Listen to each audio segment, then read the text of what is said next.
बच्चों अब 1.2 के शेष सवाल करते हैं। तो क्वेश्चन नंबर 4 -2/5 और 1/2 के मध्य 10 परिमेय संख्याएं ज्ञात करो। तो इस सवाल को हल करने के 3-4 तरीके हैं, जिनमें से जो सबसे सीधा तरीका लगता है उस तरीके से अपन हल करते हैं। तो लिखेंगे सॉल्यूशन। तो हम सबसे पहले -2/5 की वैल्यू निकालेंगे और 1/2 की वैल्यू निकालेंगे और फिर हम इनके मध्य की 10 परिमेय संख्याएं ज्ञात करेंगे। तो वैल्यू निकालने का मतलब है सबसे पहले तो हम इन दोनों के हर समान करेंगे। तो इसका हर 5 है, इसका हर 2 है, तो एलसीएम लेने से हर समान हो जाते हैं। तो 5 और 2 का एलसीएम होगा 10, यानी कि इस 5 की जगह भी हमने 10 लिखा है और इस 2 की जगह भी हमने 10 लिखा है। क्योंकि 2 की जगह 10 लिखा है तो 2 की जगह 10 कब बनता है, जब 5 से गुणा करते हैं। तो हर को 5 से गुणा किया है तो अंश को भी 5 से गुणा करेंगे, इसलिए 5 एकम 5। तो इस प्रकार 1/2 की वैल्यू आई 5/10, यानी कि इसके तुल्य भिन्न है।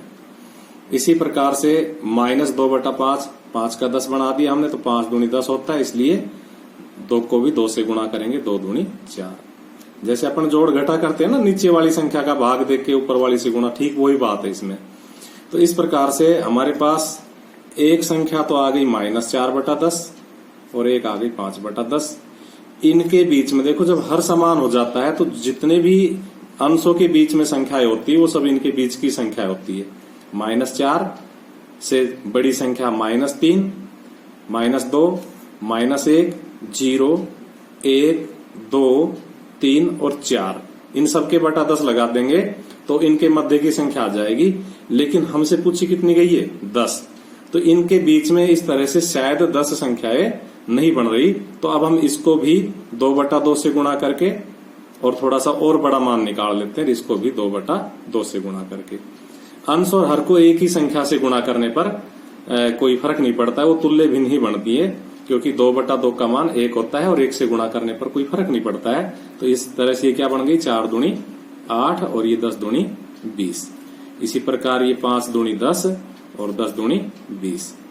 अब जो हम इनके बीच की संख्याएं लिखेंगे -8/20 और 10/20, वही संख्या -2/5 और 1/2 के बीच की संख्या होगी, क्योंकि हमने इनके ही समान तुल्य भिन्न ये लिखी हुई है। तो हम क्या लिखेंगे, इसलिए -2/5 व 1/2 के बीच 10 परिमेय संख्याएं।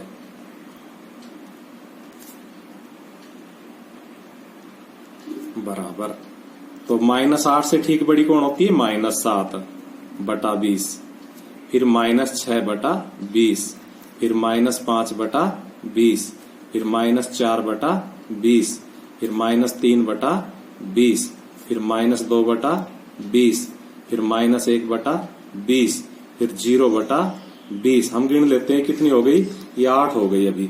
उसके बाद 1/20, उसके बाद 2/20। एक बार गिन के तसल्ली कर लेते हैं, 1, 2, 3, 4, 5, 6, 7, 8, 9 और 10। तो ये हम सबका आंसर अलग अलग भी हो सकता है, क्योंकि कोई अगर इधर से शुरू करता 9/20, फिर 8/20, फिर 7/20, तो उनके अलग आंसर हो जाते। अब इसी प्रकार सेम इसी तरह से क्वेश्चन नंबर 5, 5वें का हमने तीसरा ले लिया है। उसके बाद हमने 5वें का पहला और दूसरा आपको होमवर्क के लिए छोड़ दिया है, और 7वां ठीक ऐसे ही जैसे अभी हमने चौथा सवाल समझाया है, ठीक चौथे सवाल की तरह 7वां सवाल है। तो ये हमने आपका होमवर्क रख दिया है, छोड़ दिया है, तो इसको आप स्वयं करेंगे। तो आप 5वें का दूसरा समझिए, बिल्कुल उसी तरह से जैसे अभी हमने वो किया चौथा सॉल्यूशन, 1/4 और 1/2। तो 1/4 को हम पहले एलसीएम ले लेते हैं 4 और 2 का। तो 1/4 को तो हम 1/4 ही लिखेंगे, क्योंकि इसका एलसीएम 4 ही आ रहा है, और 2 की जगह क्या आ गया, 4, क्योंकि 4 और 2 का एलसीएम 4 आया। तो 4, 2 दूनी 4, 2 बार भाग गया तो ऊपर से गुणा करो, 2 एकम 2। इस तरह से 1/4 और 2/4 के बीच में हमें कोई भी संख्या दिखाई नहीं दे रही है, तो हम इसको डायरेक्ट 5/5 या 6/6 से गुणा कर लेंगे। शायद 6/6 से गुणा करने पर हम हमारे उनके बीच में 5 संख्या हमें मिल जाएगी। तो 6/6 से गुणा करने पर भी, क्योंकि 6/6 का मान भी 1 ही होता है, इस तरह ऊपर क्या हो जाएगा, 6 एकम 6 और 6 चौकू 24।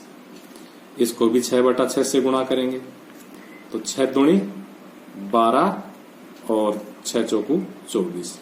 अब देखो 6 और 12 के बीच में कौन है? 7 है, 8 है, 9 है, 10 है और 11 है। ठीक 5 संख्या ही बन रही है और हमें 5 ही चाहिए। हमसे यही पूछा गया है कि 5 परिमेय संख्याएं ज्ञात करो।